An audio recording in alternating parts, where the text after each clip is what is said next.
All right, let's talk about something that might be the real reason you're feeling that constant fatigue and brain fog, even when you think you're doing everything right. It's called the folate trap. And today, we're going to break down exactly what it is and how it works, okay? Let's jump right in. This quote from Stephen Hawking is just perfect for what we're talking about today. The folate trap is so sneaky because it creates this illusion of health. Your body can send signals, and even your lab tests might suggest that everything's fine, while a really serious problem is quietly brewing under the surface. So, does this sound familiar? You're eating all the right things, you get your blood work done, and your folate levels look totally normal, maybe even high. And yet, you're still exhausted, you're foggy, you just don't feel like yourself. This paradox is exactly what we're going to unravel today. To really get to the bottom of this, we have to look at this incredibly close relationship between two key vitamins.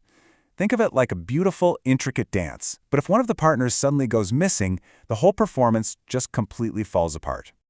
Look, we've all heard that folate, also known as vitamin B9, and vitamin B12 are important, right? They're crucial for our brain, our blood, even our DNA. But here's the thing that most people don't realize. They absolutely depend on each other. They're a team, and if you have a shortage of one, it can literally cause the other one to get stuck in a totally useless, dead-end form. So let's pop the hood and look at the actual science here. We're going to get into the nitty-gritty of what's happening inside your cells to cause this biochemical traffic jam, this bottleneck that literally traps folate and makes it completely useless to your body. Okay, first up is folate. The easiest way to think of folate is as the builder. Its main job is to carry around these tiny little carbon building blocks. And your body needs those blocks for the most fundamental jobs you can imagine, like building new DNA and repairing cells. I mean, without folate, the most basic construction work in your body just grinds to a halt. Now, here's the other player in our story, vitamin B12. And if folate is the builder, then B12 is the keymaster. You see, folate gets locked into a certain form, and it desperately needs B12 to come along with the key to unlock it so it can get back to work. If the keymaster doesn't show up, the builder is just stuck, unable to do anything. So this is exactly how the trap gets sprung. It's a simple four-step process. First, folate circulates in your body in a form called 5-methyl-THF. To get useful again, it has to pass off something called a methyl group. But, and this is the most important part, that handoff absolutely requires vitamin B12. So if there's no B12 around, the handoff fails. The cycle just stops cold. Folate gets stuck, builds up in the blood, and that's it. It's trapped. And the fallout from this trap, it's a lot more than just feeling tired. This biochemical problem leads to real physical harm. It's actually a two-pronged problem that messes with both your blood and your nervous system, but in very, very different ways. Okay, check this out. On one hand, you get a blood issue called megaloblastic anemia. Without folate, your red blood cells can't develop right. They end up all big and clumsy, and they can't carry oxygen efficiently. That's where the fatigue and weakness comes from. But on the other hand, you've got a nerve issue. B12 is absolutely vital for protecting your nerves, and without it, you can get serious neurological damage, tingling, brain fog, memory loss. And here is the truly dangerous part. Taking folic acid might fix the anemia, making you feel a bit better, but it does nothing for the nerve damage. It's like turning off a smoke alarm while the fire is still burning. So who really needs to be on the lookout for this? Well, vegans and vegetarians for sure, because B12 mainly comes from animal foods. Older adults are also at risk, as our ability to absorb B12 goes down with age. Anyone with a gut issue like Crohn's or celiac disease is also vulnerable. And here's a big one. Long-term use of super common medications like metformin for diabetes or acid reflux meds like omeprazole can seriously mess with your B12 absorption.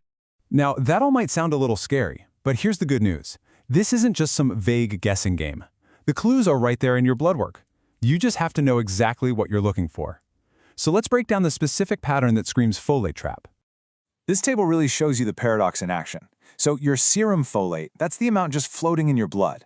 It might look normal or even high, but your RBC folate, which measures the folate that's actually inside your cells, that'll be low. That tells you it's not getting where it needs to go. Meanwhile, your vitamin B12 is low, that's the root cause, and then you'll see two other key markers, homocysteine and MMA, are high, which basically confirms the whole system is blocked up. So if you remember just one thing about the lab tests, make it this. When you see both elevated homocysteine and elevated MMA, that's it. That's the smoking gun. That combination points directly and specifically to a vitamin B12 deficiency which, as we know, is the key that sets the entire folate trap. Okay, so we figured out the problem, we know how to spot the signs in our lab work, so what do we do about it? How do we fix this, and even better, how do we stop it from happening in the first place? Let's talk solutions. Now listen up, because there is an absolute golden rule for treating this, and the order is non-negotiable. You have to fix the B12 deficiency first. This usually means B12 shots or high-dose supplements to get your levels back up fast. Only after your B12 is corrected should you even think about adding folate.